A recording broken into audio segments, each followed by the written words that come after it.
अनंतानंत सिद्ध परमेष्ठी भगवान की जय। आचार्य भगवान उमा स्वामी महाराज की जय। आचार्य भगवान पूजपा स्वामी महाराज की जय।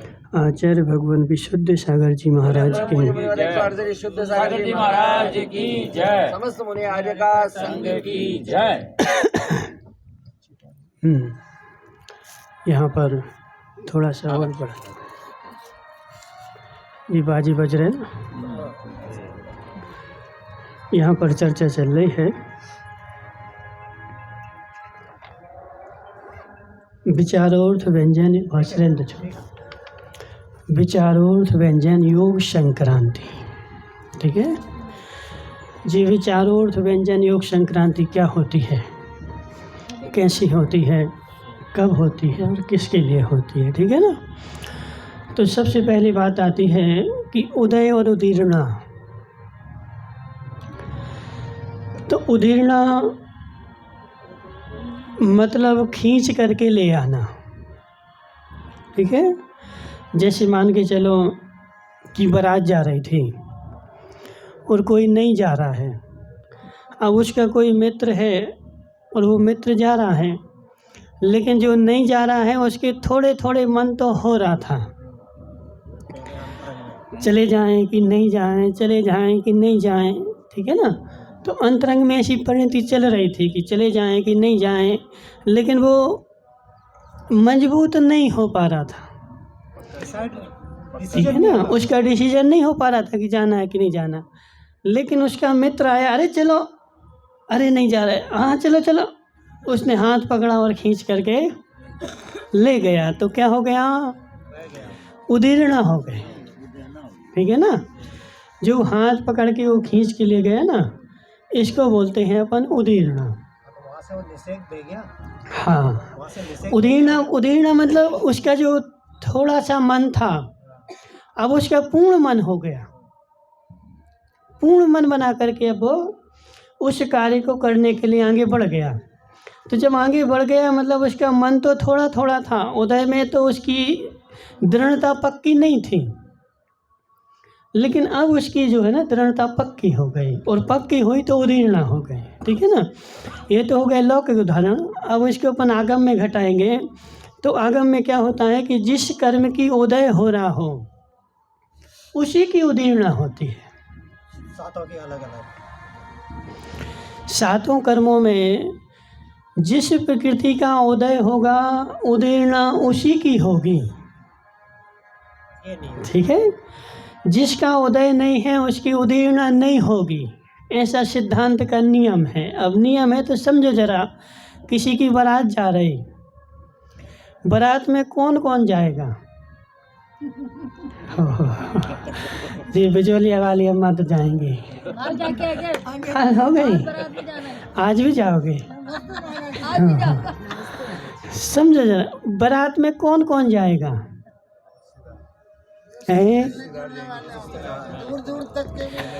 क्या सारे मिलने जुलने वाले जाएंगे?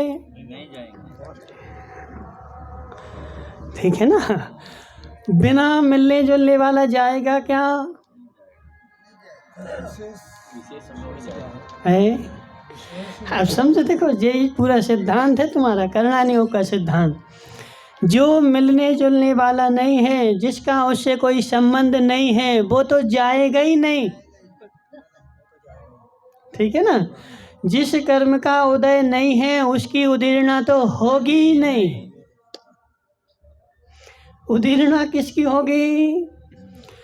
जो उसके मिलने जुलने वाला होगा, संबंधी होगा। उस संबंधी में से भी कुछ जाएंगे, सब नहीं जाएंगे। ठीक है जैन साहब। ऐसे जितने कर्मों का उदय चल रहा है उन सबकी उदीर्णा हो जरूरी नहीं है। उन जितने का उदय चल रहा ना, उन उदय में से कुछ की ही उदीर्णा होगी। जितने मिलने जुलने वाले हैं, जितने रिश्तेदार हैं, उसमें से कुछ ही जाएंगे, सब नहीं जाएंगे। ऐसा जितने का उदय चल रहा है उसमें से सबकी उदीर्णा नहीं होगी, कुछ की ही उदीर्णा होगी। ठीक है ना। अब जिसमें से उदय चल रहा है उसमें से उदीर्णा किस किस की होगी? तो जिस बारात में कौन कौन जाएगा? कई बार सगे संबंधी में भी ऐसा हो जाता, हमारे जो मित्र नहीं जा रहे, नहीं जा रहे। अब उन मिलने जुलने वालों में से जाने वाले, हाँ, अब उस मिलने जुलने वालों में भी क्या होगा कि देखो कल्याण जी तुम्हारी किससे मित्रता है? तो राजेश है जी, रमेश है, ठीक है ना। अब उसमें से यदि रमेश बोले कि यार हम नहीं जा रहे, राजेश बोले हम नहीं जा रहे, और तुम्हारा एक आध और रिश्तेदार जो घनिष्ठ था वो बोले हम नहीं जा रहे, तो तुम भी बोलोगे यार हम नहीं जा रहे। होगा कि नहीं होगा? देखिए जरा, तो तुम्हारे मिलने जुलने वालों में से यदि 5 तुम्हारे मित्र जा रहे थे और 5 में से 4 ने मना कर दिया कि हम नहीं जा रहे, अब 5वां भी रुक जाएगा, चलो यार हमें भी नहीं जाना है, मेंटेलिटी चेंज हो गई ना। तो इसलिए देखो क्या है कि उदय तो प्रति समय 72, 68, 64 या 76, 78 प्रकृतियों का एक समय में उदय हो सकता है। एक समय में एक जीव के एक साथ 78 प्रकृतियों का उदय हो सकता है, और होता भी है। लेकिन 78 में क्या सारे की उदीर्णा होती है? नहीं होती है। उदीर्णा किस किस की होगी? तो इनमें से जिसका उदय चल रहा था और उसके योग बाहर के निमित्त भी मिल जाए। सुगन चंद जी देखो, 5 निद्राएं हैं। 5 निद्रा में कोई ना कोई निद्रा प्रति समय उदय में रहती है। अभी अपन यहाँ बैठे ना, तो ये नींद आ रही क्या? क्यों नहीं आ रही? तो नींद नहीं आ रही तो निद्रा का उदय नहीं है क्या? अजित भाई, तुमने तो सिद्धांत पढ़ा ना, करणान योग नहीं पढ़ा? नहीं पढ़ा जितना। डी के जैन साहब, तुम करणान योग पढ़ा कि नहीं पढ़ा? पढ़ना पड़ेगा, ठीक है ना। तो 5 निद्रा में कोई ना कोई निद्रा प्रति समय उदय में चलती। अभी यहाँ बैठे ना, तब भी अपनी निद्रा का उदय है, लेकिन नींद नहीं आ रही। क्यों? उदय तो है लेकिन उदीर्णा नहीं है। अभी तुम अच्छा एक काम करो, 1 कटोरा भैंस का दही खा लो, ठीक है, उड़द की दाल खा लो, रबड़ी खा लो भैंस की, ठीक है ना, अच्छी पूड़ी खा लो, पकौड़ी खा लो, भैंस के दूध की, गाय की नहीं, भैंस के दूध की। और फिर तुम बैठना फ्री हो करके। अब अभी कोई काम, दुकान पे 2 बजे जाएंगे और अच्छी बढ़िया धूप निकल रही हो और बैठ जाना, क्या होगा? लेट जाएगा, गहरी नींद आएगी। हाँ, तो क्या होगा?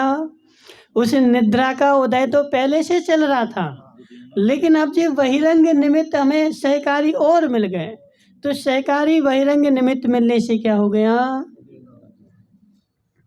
वह कर्म का एक परमाणु आ रहा था, लेकिन एक परमाणु की जगह, अब वो एक परमाणु की जगह 50 परमाणु उदय में आ गए। और जो 50 परमाणु तुम्हारे उदय में आ गए, इसको बोलते हैं उदीर्णा। इसलिए क्या नाम तुम्हारा? रमेश भाई, यहाँ पे निमित्त के उदय से भी उदय आ जाता है। दीपेश की अम्मा सुनो जरा, अब निमित्त क्या कर रहा है यहाँ पे जी बताओ? हाँ, तो निमित्त के संयोग से भी कर्म का उदय आ जाता है। अब यहाँ पे देखो, भोजराज भाई तो नहीं बैठे, वो नीचे वाला जम्बू नहीं आया आज। भोजराज तो नहीं, भोजराज तो बेचारा सीधा साधा, उससे क्या पूछे? जम्बू नहीं आया नीचे वाला है? कौन आया है ऐसा? अब देख, कोई देख लो। अपन यहाँ बैठे, रसगुल्ला खाने की इच्छा हो रही कि नहीं हो रही है? हाँ, रसगुल्ला खाने की इच्छा अंदर में बैठी कि नहीं? रसगुल्ला खाने का तुम्हारा त्याग है कि नहीं है? रसगुल्ला नहीं खाते? गुलाब जामुन खाने का त्याग है कि नहीं?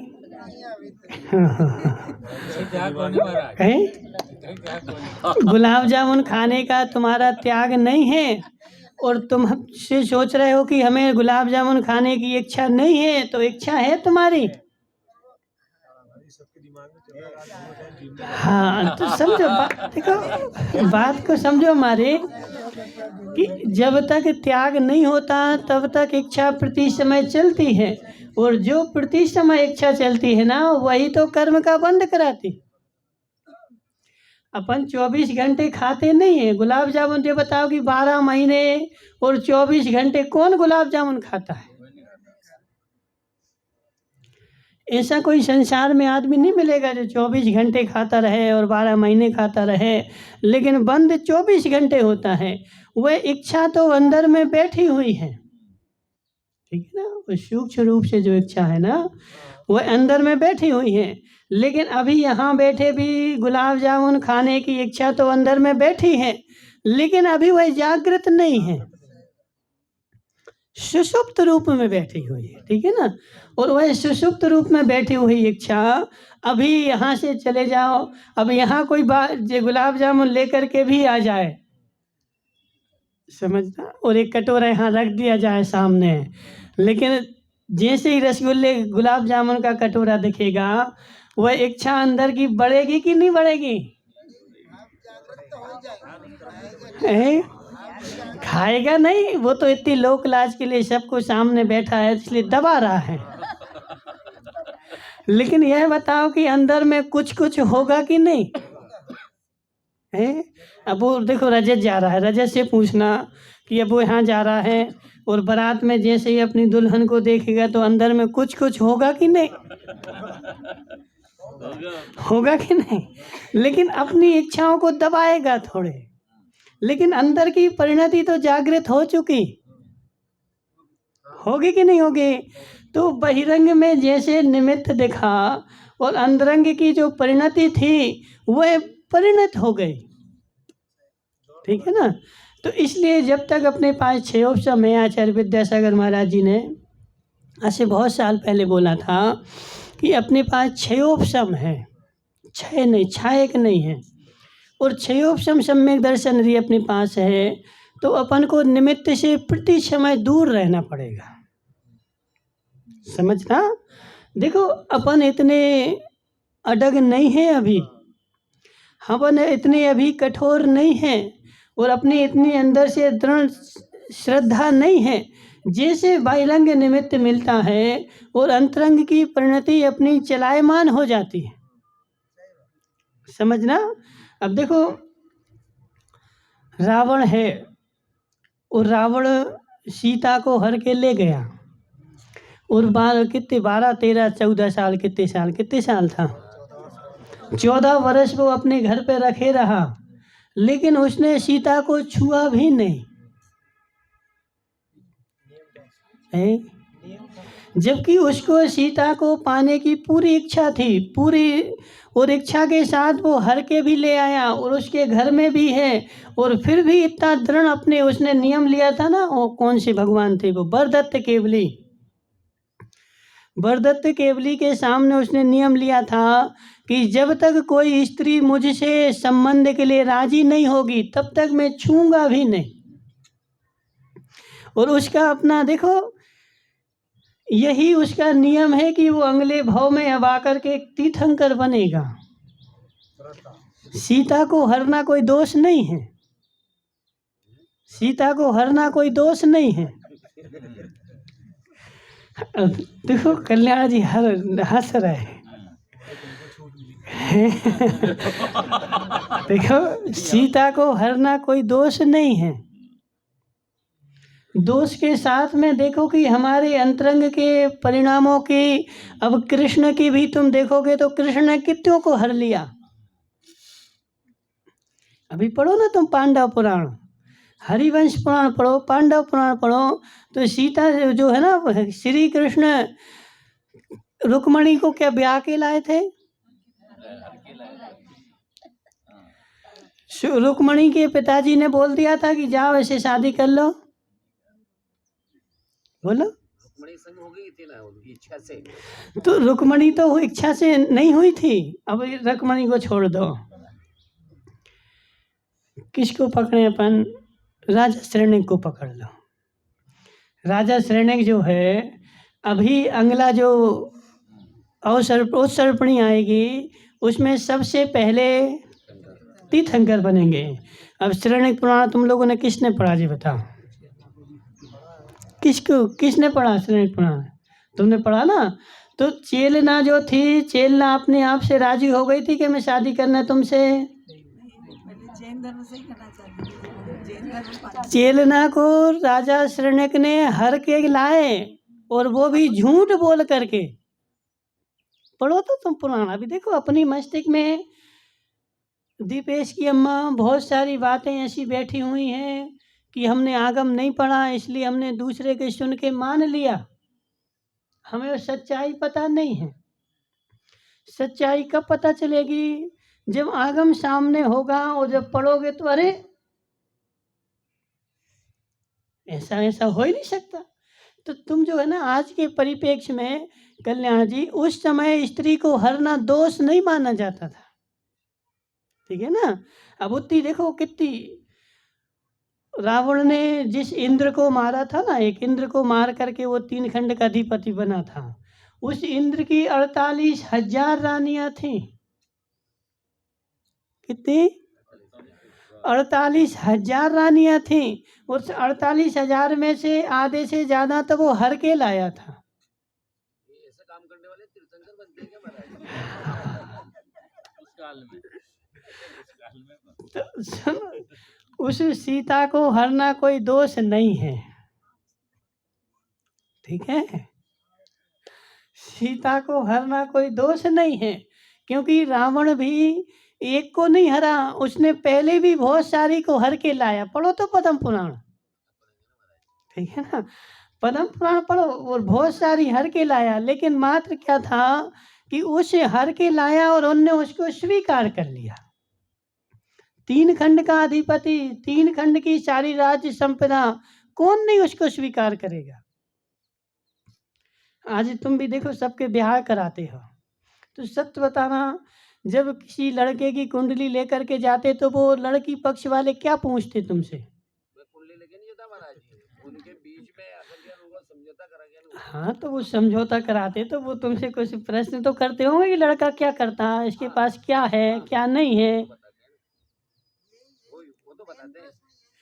तो सबसे पहला प्रश्न देखो, हम तो गए नहीं कभी कल्याण जी, लेकिन लोगों से हमने सुना है, और तुम्हें अंदाज होगा कि सबसे पहले तो ये पूछते हैं लड़का कैसा है, उससे मतलब नहीं करता क्या है। सही बात है, परिवार कैसा है, ठीक है ना?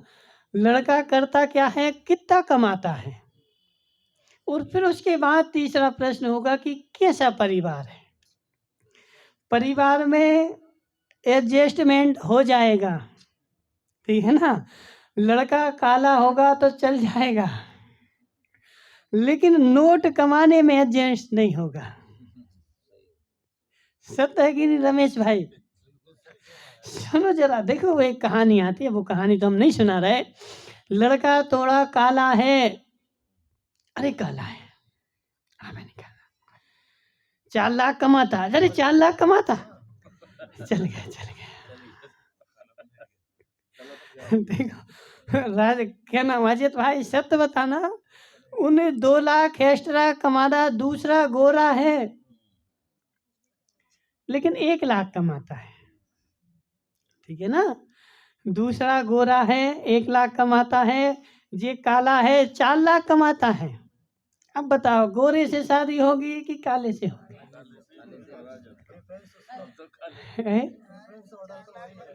समझो जरा, देखो वस्तु स्वरूप को समझो कि काला है, लेकिन उन 3 लाख जो कमा रहा है, उन 3 लाख ने उस कालेपन को ढक दिया।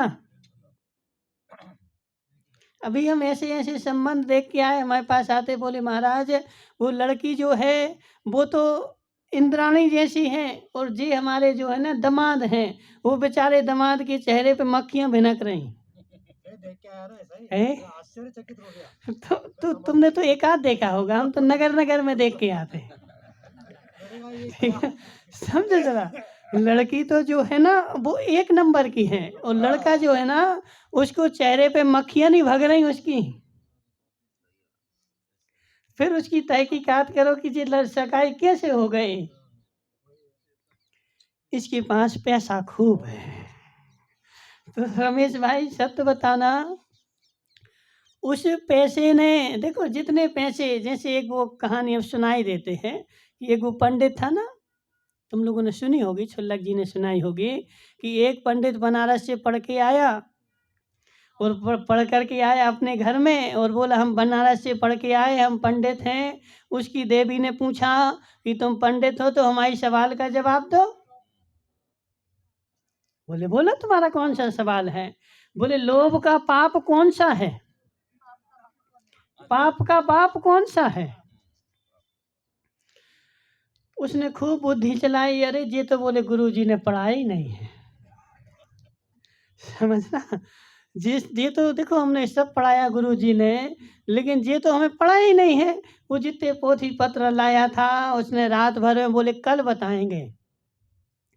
सारे पोथी पत्र रात भर में खोल डाले कि पाप का बाप कौन है। खोजा उसने पूरी पोथी पत्र, अरे ये तो मिला ही नहीं हमें। और सुबह बोला कि हम फिर से जा रहे हैं, कहाँ? बनारस पंडित जी से पढ़ने जा रहे हैं। कि तुम कैसे पंडित हो? हम तुम्हारे पास 12 साल तो पढ़े, तुमने 12 साल हमें पढ़ाया, लेकिन देवी का एक प्रश्न उसने बताया, ये तुमने हमें पढ़ाया ही नहीं। हम फिर से जा रहे हैं, कहाँ? अपने बनारस गुरुजी से पूछ के आएंगे कि लोभ का पाप का बाप कौन है, तुमने हमें क्यों नहीं पढ़ाया। तो चल दिया उसने कहाँ? बनारस की ओर। और रास्ते में रात पड़ गई तो एक चबूतरे पर बैठ गया है। एक चबूतरा था ना, तो उस चबूतरे पे जाके बैठ गया। क्या नाम तुम्हारा? जम्बू भाई बागड़िया। अब चबूतरे पे जैसे ही बैठा, और अंदर से वो स्त्री आ गई जिसका चबूतरा था। बोले कौन हो तुम, और कहाँ से आए, यहाँ कैसे बैठे हमारे चबूतरे पे? बोले हम तो पंडित जी हैं। अरे पंडित जी हैं, पंडित जी, बैठा बैठा बैठा, शांत हो, पंडित जी हो ना, तो बैठो बैठो, अच्छे से बैठो। हम कुछ रोटी पानी लाते हैं, शाम हो गई ना, तो रोटी पानी लाते, तुम रोटी पानी खा लेना। हाँ हाँ अच्छी बात है, लेकिन पूछे तो कि तुम कौन हो? ओह, कौन हो तुम? बोले हम नगर के वेश्या। अरे वेश्या, अरे अब तो शुद्धि करनी पड़ेगी, गंगा जल में नहाना पड़ेगा। वेश्या के चबूतरे पे बैठ गए हम, अब तो हमें गंगा जल से नहाना पड़ेगा, गंगा में स्नान। राम राम राम राम राम राम राम। वेश्या के चबूतरे अशुद्ध हो गए हम तो। चलो वो चट के गया, रोड बीच रोड पे खड़ा हो गया, और वेश्या के चबूतरे पे बैठे। बोले हमें तो गंगा जल से नहाना पड़ेगा। उसने बोला एक काम करो पंडित जी, अब रात तो हो ही गई, अब तुम चबूतरे पे तो बैठे ही गए, समझ, और अशुद्ध तो हो ही गए, ठीक है ना। अब एक काम करना, गंगा में जा के नहा लेना, लेकिन अब अशुद्ध तो हो ही गए। एक काम करो जी, 500 मोहरे ले लो और रात यहीं पे बैठा लो। चबूतरा जो है ना, तुम बैठोगे तो पवित्र हो जाएगा। और 500 मोहरे मिल गई, तो 500 मोहरे मिली रमेश भाई उसको, और 500 मोहरों में मिल गए। अरे अच्छी बात है, अशुद्ध तो हो ही गए, हम बैठ जाए यहाँ, फर्क क्या पड़ रहा है, ठीक है ना। एक बार की जगह 2 बार नहा लेंगे। तो वहाँ बैठ गया चबूतरे पर, 500 मोहरे ले ली, और 500 मोहरे लेकर के वहाँ बैठ गया। अब वेश्या आई, बोले पंडित जी, बोले तुम चबूतरे पे तो बैठ ही गए, ठीक है ना, और यहाँ रात भर बाहर रहोगे तो ठंड लगेगी, और सुबह तक हो सकता है ठुटर गए और बीमार हो गए, तो फिर तुम बनारस नहीं जा पाओगे। तो एक काम करो, चबूतरे पे तो बैठ ही गए, और एक काम करो अंदर चलो, 500 मोहरे और ले लो, और अंदर चलो, तो अंदर सो जाना। पंडित जी बोले जी ठीक तो कह रहे हैं, कि देखो 500 ले लिए, अशुद्ध तो हो ही गए, जैसा चबूतरा वैसा कमरा, क्या फर्क पड़ रहा है। तो पंडित जी ने 500 मोहरें ली और अंदर चले गए। कहाँ? कमरे में जा करके सो गए। सोए नहीं, मतलब बैठ गए कमरे में जाके। तो 500 मोहरों में चबूतरा की अशुद्धि खत्म, और 500 मिल गई तो घर की अशुद्धि खत्म। और वहां जाकर के बोला कि पंडित जी अब शाम तो हो ही गई और रात हो ही गई, अब तुम बेचारे भूखे हो तो एक काम करो, रोटी और खा ले। अरे राम राम राम राम राम, तुम्हारे हाथ की रोटी खा ले। ओह पंडित जी देखो, अब तुम कमरे में आ गए तो अशुद्ध तो हो ही गए जी। कमरा जो है इसमें हम रहते हैं, तो ये कमरा अशुद्ध है। तो एक काम करो जी, 500 मोहरे और ले लो और रोटी और खा लो। क्या नाम तुम्हारा? तो सुगन चंद जी। तो पंडित जी ने सोचा कि सांची तो कह रही थी, क्या गलत कही बताओ। 500 मोहरे मिल रहे, हम तो अशुद्ध तो हो ही गए, वो गंगा नहाने जाना ही है। सो एक काम करेंगे कि 2 की जगह 3 बार नहा लेंगे, 500 मोहरे तो मिल गई। पंडित जी ने क्या किया, भोजन करने के लिए भी तैयार हो गए। और जैसे ही भोजन तैयार हुए तो वेश्या ने उसको एक तमाचा मारा। बोले सुनो, क्या सुने? बोले तुम बनारस जा रहे ना कि पाप का बाप कौन है? तो सुनो, हम तुम्हें बताए देते हैं कि ये जो तुम लोभ हो गए ना, ये ही पाप का बाप है। ठीक है ना? ये जो तुम लोभ में आकर के और तुमने सब करने के लिए तैयार हो गए, और देखो वर्तमान में ऐसा ही चल रहा है। रमेश भाई, पंडित के पास जाना, मुहूर्त नहीं है, 1,000 2,000 का नोट देना, मुहूर्त ही मुहूर्त। रमेश भाई, इसलिए पंडित की देखो, पंडित के चक्कर में नहीं पड़ना। चाहे तुम्हारा वास्तु वाला हो, चाहे पंडित हो, कोई भी हो, उसका वास्तु भी जे कोना टेढ़ा हो गया, 10,000 की गड्डी टेगा और सीधा है। हाँ, तो देखो दोष भी वो वास्तु वाले जितने चीज नोट देते जाओगे। क्या नाम तुम्हारा? ओम प्रकाश जी। तो जैसे नोट तुम उसको क्षमाते जाओगे, वैसे वैसे दोष दूर होते जाएंगे। और नोट नहीं दोगे तो दोष ही दोष है। रमेश भाई, नोट दे दो तो है, तो नोट की ओट में सब दोष ढक गए, और नोट की ओट नहीं बनाई तो सारे तुम्हारे में दोष हैं। ऐसी क्या चर्चा क्या चल रही थी? अच्छा, रावण ने सीता का हरण किया और वो गुलाब जामुन वाली बात चल रही थी। हाँ ठीक है ना, कि रावण ने सीता का हरण किया, इसमें कौन सा दोष है?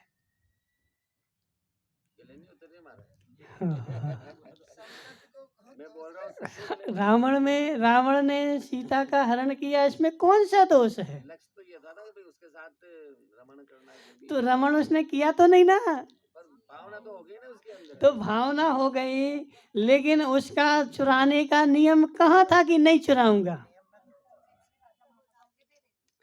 उसके नियम में। और उस समय तो देखो, अभी तुम क्यों नहीं चुराने जा रहे सीता को, जी बताओ। तुम सीता को चुराने क्यों नहीं जा रहे? क्योंकि जो एक लाए ना, उसी को तो संभाल नहीं पाए। एक लाए ना, क्या उसी से संतुष्टि नहीं हुई है ना? संतुष्टि तो एक को संभालने के लिए देखो, घर में सीता तभी रहती है, जितनी आमदनी होगी उतनी सीताएं रहेंगी। और जितनी सीताओं को तुम झेल लो उतने ही रख पाओगे। आज से 50 साल पहले देखो 2-2 3-3 शादियां होती थी। कल्याण जी, इनसे पूछो, सुगन चंद जी से, सुगन चंद जी से पूछो ना। सुगन चंद जी जाने के बाद होती थी नहीं, सामने भी होती थी। जो सुनो माई बात, के तो सुनो कल्याण जी, खूब हैं जितने जो गांव का लम्बड़दार है, ठाकुरदास है, उसकी एक नहीं होती थी, नाते आते हैं, नाते 2-3 होती थी। अब ये बताओ तुम एक लम्बड़दार लेकर के आओ ठाकुर जिसकी 2 हो गई हों, है गुजर लोगों में तो है, लेकिन उनके पास उतनी संपत्ति थी और शक्ति थी, ठीक है ना। तो उनके पास इतनी शक्ति थी इसलिए इतनी होती थी, लेकिन वो राम का रावण का जो समय था ना, वो उस समय ऐसा प्रचलन था कि जिससे शादी करनी हो हरण करके लाओ, कर लो शादी। इसको कोई दोष नहीं माना जाता। शरण्यक जो है ना, चेलना को हरण करके लाए और हरण करके भी लाए और उसको बताया कि राज शरण्यक जो है वो जैन धर्मी है। लोकलाज से था या लोकलाज से था कि धर्म संगत बात थी कि भाई दोष नहीं मानते थे। काहे की उस टाइम का प्रचलन ही था, जिसके पास शक्ति हो तो हरण करके लाओ। स्वयंवर का मतलब ही क्या है? स्वयंवर का क्या मतलब होता है बताओ भोजराज भाई? स्वयंवर का क्या मतलब है?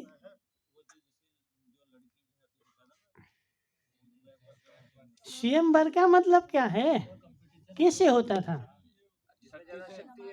बस ठीक है ना।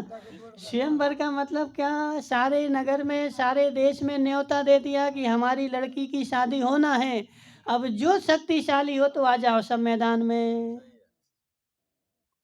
और जिसको लड़की ने वर लिया, अब वो भी ऐसे ही नहीं जाता था, दूसरा सामने खड़ा हो जाएगा, बाहुओं में दम हो तब ले जाना, वरना करो हमसे होते तुम।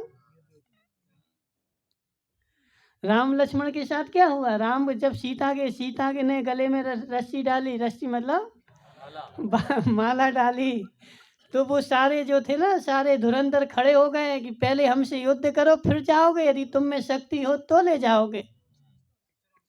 तो उस समय तो देखो ऐसा होता था, क्या नाम तुम्हारा कल्याणमल जी, जिसमें शक्ति हो तो ले जाओ, ठीक है ना। वो रीति ही थी, वो नीति थी, जिसमें शक्ति नहीं है नहीं ले जाएगा, और जिसमें शक्ति है तो हरण करके ले जाओ, कोई दोष नहीं। और उसका पिता आएगा तो कहेगी लड़ने के लिए, लड़ लो तुम आ जाओ, ठीक है ना। तो अभी तुम देखो वो पढ़ना, पद्म पुराण पढ़ना, पांडव पुराण पढ़ना, हरिवंश पुराण पढ़ना, और ये सारे जब पढ़ोगे तुम्हें पता चल जाएगा कि उस समय रीति ही ऐसी थी कि जिसकी भुजाओं में दम हो तो वो लड़की को ले जाए। तो अब वो रावण तो 3 खंड का अधिपति, 3 खंड की पूरी उसके पास संपदा, और 3 खंड में कोई चीपटा नहीं करने वाला उसके लिए। अब वो सीता को चुरा लाया तो उसने क्या गलत किया बताओ?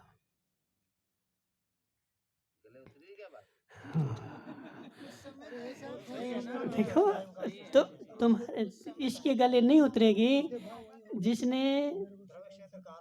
जिसने आगम को नहीं पढ़ा है, ठीक है ना।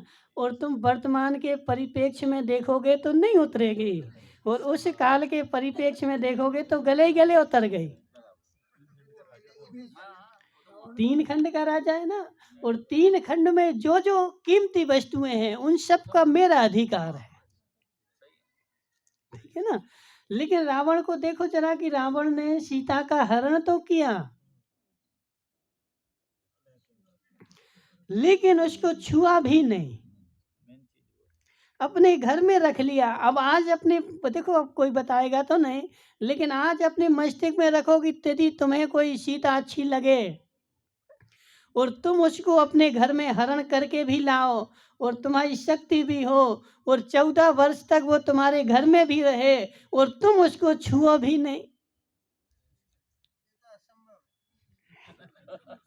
डीके जैन साहब अब बोला था असंभव है। देख ले, देखो जो वस्तु मुझे चाहिए है। अब देखो क्या है ना कल्याण जी, किसी को रसगुल्ला पसंद हो और वो बारात में जाए और सबके सामने उठा के जल्दी जल्दी नहीं खाए, मन तो हो रहा कि जल्दी खाओ, लेकिन अब देखो इतने लोग देखेंगे तो क्या कहेंगे कि देखो जी कैसे इनको क्या रसगुल्ला नहीं मिलते कभी। तो उन लोक लाज में तो तुम एक एक धीरे धीरे उठा उठा के खाओगे, लेकिन जब कोई नहीं हो घर में, रसगुल्ला बने रखे हो, फिर क्या करोगे? ठीक है ना? तो उस समय तुम्हारे दोनों हाथ चलेंगे, इसलिए रावण भी वो तीर्थंकर प्रकृति का बंधु हुआ, उसने सीता को हर के कोई दोष नहीं किया, क्योंकि उसने नहीं हरने का नियम कब लिया? मैं किसी भी स्त्री को हरूंगा नहीं, ऐसा उसने नियम लिया ही नहीं। उसने मात्र नियम ऐसा लिया था कि मैं हरूंगा तो, लेकिन यदि वह मुझे नहीं चाहेगी तो नहीं छूंगा। और जितना जितना उसने नियम लिया उतने उतने नियम पे वो अटक रहा है। सीता की चर्चा नहीं कर रहे, हम रावण की चर्चा कर रहे हैं, ठीक है ना? चर्चा चल रही किसकी? रावण की, ठीक है ना? तो रावण को देखो जरा कि वह अपने नियम में कितना अडग है, और ऐसे अपने आप को, अब रावण की जगह पर तुम अपने आप को रख के देखो, ठीक है? रावण को देखो रमेश भाई, रावण की जगह पर अपने आप को रख के देखो कि हमने नियम लिया कि मैं भगवान का अभिषेक करूंगा, आज तुमने नहीं किया है, समझो जरा। और तुम्हारे पास सारी अनुकूलता थी, तुम समय से शाम को घर पे आ गए थे, और शाम को घर पे भोजन कर भी लिया था, और सुबह समय पे उठ भी गए थे, हैं? नहीं उठे तो ये शिथिलता है ना तुम्हारी। यदि मान के चलो तुम 12 बजे 1 बजे घर पे आए होते और फिर सोए होते, तो फिर भी बोलते कि अरे नींद नहीं खुली, जबकि तुम शाम को घर पे आ गए और शाम को भोजन भी कर लिया, और शाम को समय पे सोने के लिए तुम्हारे पास कोई बाधा नहीं थी, फिर भी हमारी वो शिथिलता थी। हमारा देखो, रावण को हम दोष तो दे रहे हैं, लेकिन रावण के जैसे भी हमारे नियम नहीं हैं। सोचो अपने आप, देखो कोई को कोई नहीं देखो, अपने अपने आप में देखो कि क्या मैं रावण के जैसा हूं, है? तो इसलिए क्या नाम तुम्हारा महावीर भाई, रावण को दोष देना वो तो एक लोक व्यवहार में, अरे सीता को हर लिया, सीता को हर लिया, सीता को हर लिया, क्या कर लिया? सीता को हर लिया था, कौन सा उसने दोष कर दिया सीता को हर के? 3 खंड का राजा है, सीता को हर ले तो कौन सी दोष है? तुम्हारे पास तो एक ही घर नहीं है, और वही ऐसा घर है कि टूटा फूटा, कहीं दीवार चटक गई, कहीं कुछ हो गया। उसकी लंका तो सोने की बनी थी, है? तुम्हारे बड़े 3 खंड के मकान हो, लेकिन 50 दरारें पड़ गई उसमें, ठीक है ना? तुम्हारे 3 खंड का भले बन गया हो, 3 खंड भले तुम्हारे घर में बने हो, लेकिन वो अभी देखो कल कल्याण जी यहाँ बैठे थे सब लोग, और नीचे से तुम्हारी छत की जो है ना, इतनी बड़ी छत नीचे टपक गई, यहाँ जहाँ बैठे ना, हाँ, यहाँ से नीचे इतना बड़ा छत नीचे चटक गया। समझो जरा कि देखो वो ऐसा मकान है कि वो अपने आप टपक रहा है, और उस रावण का तो कैसा, सोने का, उसमें पिलर भी सोने के, दीवार भी सोने की, छत भी सोने का। अब बताओ किस किस के पास सोने का मकान है? सोने के लिए मकान है यार, सोने का किस किस का? ओम प्रकाश जी तुम्हारे पास तो होगा ना सोने का।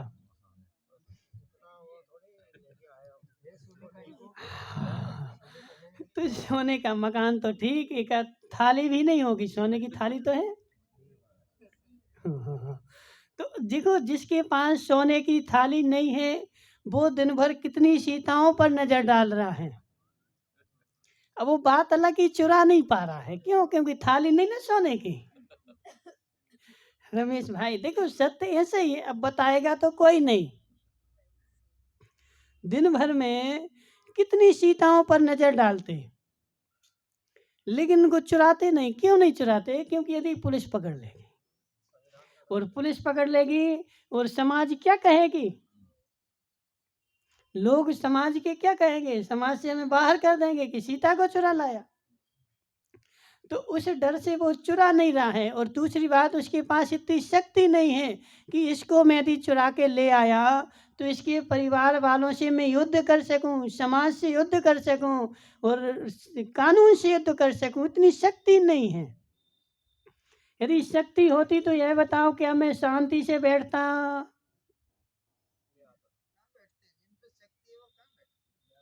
ठीक है जन साहब, कल्याण जी सुनो जरा। तो जी सीता को उसने चुराया, कोई दोष नहीं किया, 3 खंड का अधिपति था ना। लेकिन उसके दोष की जगह तुम ये देखो कि उसने अपना नियम तो पाला ना। उसको सीता के पाने की कितनी इच्छा थी, अंदर से इच्छा थी कि नहीं, पूर्ण इच्छा थी कि नहीं। और पूर्ण इच्छा होने के साथ वह चुरा के भी लाया, लेकिन उसको उसने छुआ भी नहीं। और कोई होता तो क्या करता? अरे एक आध बात तो चलता है, होता कि नहीं होता? अपन रात्रि भोजन छोड़ दें, अभिषेक का अपन नियम ले लें, अरे अब एक दिन तो चलता, कल बारात में गए थे, आज नहीं जा रहे हैं। तो ये क्या है? शिथिलता है। लेकिन उसके नियम में किंचित मात्र भी शिथिलता नहीं थी। अभी तुम पद्म पुराण पढ़ो, उसने कितने कितने अच्छे काम किए। तो इसलिए कल्याण जी 3 खंड का अधिपति होकर के यदि वो सीता को चुरा लाया, उसने कोई दोष नहीं किया है।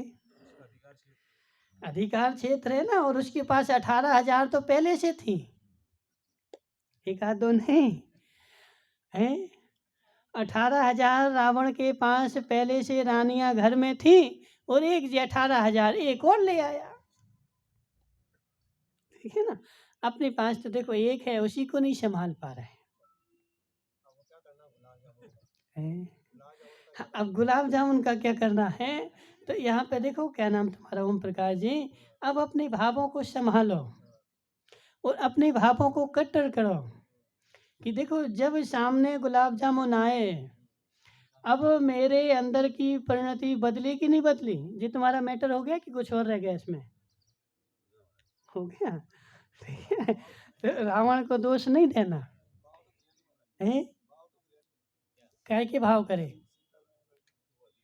तुमने कितने सीता की हरण की भाव करे जी बताओ जीवन में? अभी नहीं, आज से 40 साल पहले तुमने कितनी सीताएं हरी? नहीं हरी। है ये तो बोले हरी। देखो भोजराज भाई, सत्य है कि नहीं? हाँ, लेकिन तुम्हारे पास इतनी संपत्ति नहीं थी। ये बताओ कि सोने की लंका होती तो तुम छोड़ते क्या सीताओं को? भाव तो किए, भाव तो किए, सुनो तो हमारी बात, भाव तो किए, लेकिन वह भाव उसकी विशुद्धि के सामने दब गए।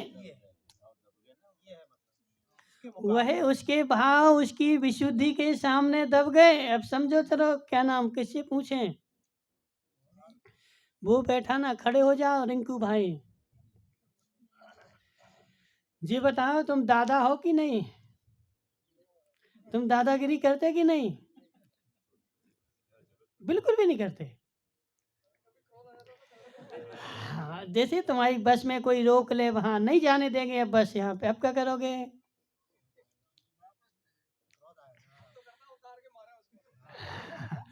देखो तुम्हारी बस उसने रोक ली सामने, बोले हमें फ्री में ले जाओगे तो ठीक है, वरना बस इस रोड पे नहीं चलेगी। अब क्या करोगे? तो तुम दादा हो कि नहीं?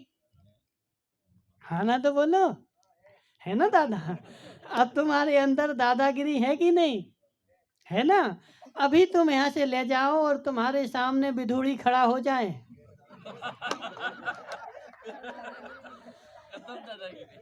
अब बोलो कि विधुड़ी सामने खड़ा है, ये बस यहाँ से कल नहीं चलेगी।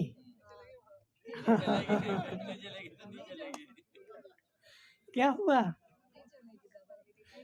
अब तुम दादागिरी बताओगे वहां की? नहीं, यहीं चलेगी। आया समझ में? क्या नाम तुम्हारा? बैठ जाओ। दादा तो हैं, लेकिन सामने बड़ा दादा खड़ा हो जाए तो उस बड़े दादा के सामने हमारी दादागिरी कम हो गई। इसलिए सीता का हरण तो किया, लेकिन सीता का हरण का जितना दोष था उससे कई गुना उसके पास विशुद्धि अपने नियमों की थी, और उसके नियमों की विशुद्धि के सामने सीता के हरण का दोष उसमें ढक गया, कुछ भी नहीं रहा। इसलिए अब आगे चल कर के वह तीर्थंकर बनेगा। कल्याण जी। समय दशरथ लड़ रहा है, हाँ, देखो 10 बज गए। हाँ बोलो। वही बात है कि ना, चाहे समय दशरथ लड़ रहा है, लड़ने दो। लेकिन अब उसके मुकाबले ये है कि उसके अनंतानुबंधी चली गई, वो उसकी विशुद्धि जो है ना अंदर में बैठी हुई है। इसलिए कल्याण जी, तुम एक नियम ले लो, एक नियम ले लो, ज़्यादा नहीं लो, लेकिन वो नियम ऐसे लो कि उसमें शिथिलता नहीं आए। ठीक है ना? कितनी बड़ी कैसी स्थिति बन जाए, कुछ भी हो जाए, नीलेश भाई सुनो जरा, देखो नियम लो लेकिन ऐसा लो कैसी भी स्थिति बन जाए। ठीक है ना? कोई भी स्थिति, देखो उस स्थिति के समय ही तो तुम्हारी निर्जरा होनी है ना। मैं देखो गारंटी हमारी, यदि रावण सीता को हाथ लगा लेता तो फिर वह तीर्थंकर नहीं बनता। रावण सीता को हाथ लगा देता तो आगे आने वाली 24वीं में रावण तीर्थंकर नहीं होता। उसके तीर्थंकर होने का कारण ही वही है कि सामने रसगुल्ला फिर भी नहीं खा रहा। कल्याण जी, सामने रसगुल्ला फिर भी नहीं खा रहा है, सामने उसकी इच्छा पूर्ति के लिए सीता खड़ी है, फिर भी इच्छा पूर्ति नहीं कर रहा है। रमेश भाई देखो, तुम भी ऐसा ही नियम लो। नियम के कारण भाव नहीं बिगड़ रहा है, है? नियम के कारण भाव नहीं बिगड़ रहा ना, उतनी उसकी नीची दशा, इसी को तो चारित्र बोलते हैं। ठीक है ना? चारित्र की बाढ़ लग गई ना, तो अब तुम्हारे अचारित्र की जो उछाल आएगी वो चारित्र की बाढ़ में रुक जाएगी और उसके नीचे नहीं जा पाएंगे। इसलिए रमेश भाई ऐसा नियम लो, तुम नहीं लोगे। कौन सा रात्रि का? भोजन का? तो अभिषेक का लो ना, अभिषेक के लिए कौन सी तुम्हारी है?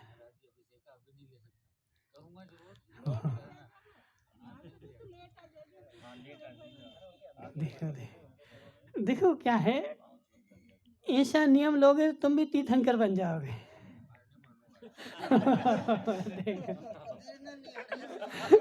सुनो जरा, अभी हमारी देखो, सुनो तो जरा।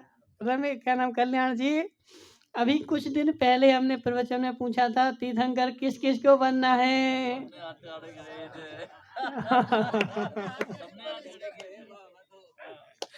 सब बोल रहे थे, बोले हमें बनना है, हमें बनना है, हमें बनना है। अब रमेश भाई बोले महाराज हमें नहीं बनना।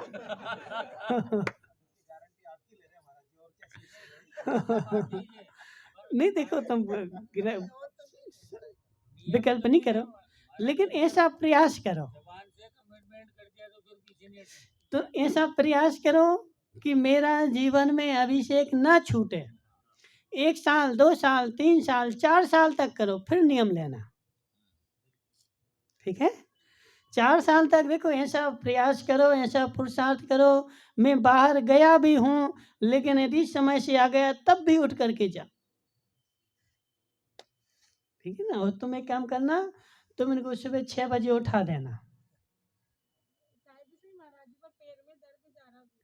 किनके पैर सुबह उठने से? देखो वो सब ठीक हो जाएगा। अब पर्याय तो देखो नाशवान है, पर्याय शाश्वत रहने वाली नहीं है। आज नहीं तो कल हो नहीं है, जा नहीं है। इसलिए जब तक है तब तक अच्छे काम कर लो। ठीक है ना? और अच्छे काम करोगे तो आगे अच्छी मिलेगी, और अच्छे नहीं करोगे तो अच्छी नहीं मिलेगी। इसलिए 10 बज गए, तुम्हारी उदय उदीर्णा जो है वो अपन कल देखेंगे। ठीक है? बोले शांतिनाथ भगवान की